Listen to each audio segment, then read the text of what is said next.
Let's have a picnic, a fun guide to English phrases.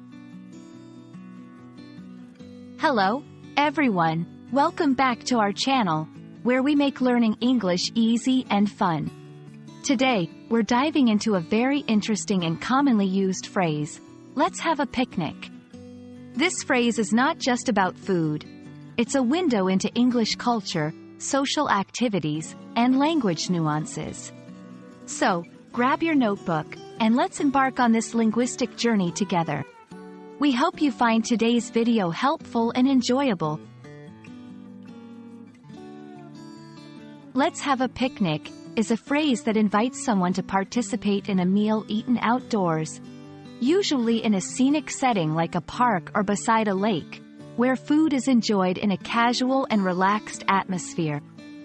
The word picnic itself evokes images of sunny days, green grass, and happy gatherings. This phrase is a perfect example of how English speakers often propose activities in a friendly and inclusive manner. When we say, "Let's have a picnic," we're talking about more than just eating outside.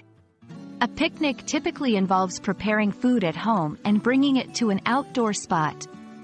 It includes a variety of foods that are easy to eat without a table, such as sandwiches, fruits, snacks, and drinks. The phrase also implies a sense of community and sharing, as picnics are usually enjoyed in groups, making them a social event as much as a meal. Picnics hold a special place in many cultures around the world, and they are a popular way to enjoy beautiful weather while spending time with friends and family. In English-speaking countries, picnics are often associated with leisure, relaxation, and enjoyment of nature. They can be as simple as a meal in the local park or as elaborate as a full-blown feast in a picturesque location.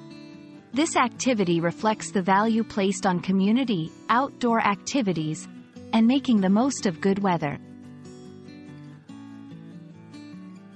Inviting someone to a picnic using the phrase, "Let's have a picnic," is a friendly and informal way to suggest spending time together.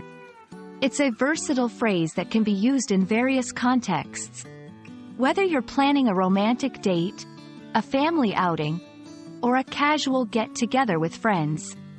To make the invitation more specific, you can add details about the time, location, and what each person can bring, such as, "Let's have a picnic at the park this Saturday.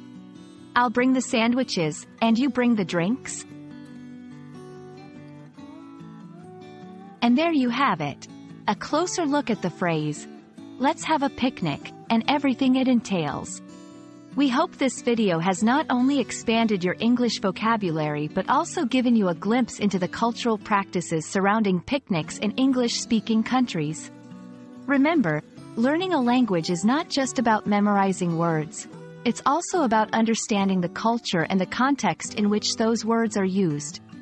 Thank you for joining us today, and we look forward to seeing you in our next video. Happy picnicking and happy learning!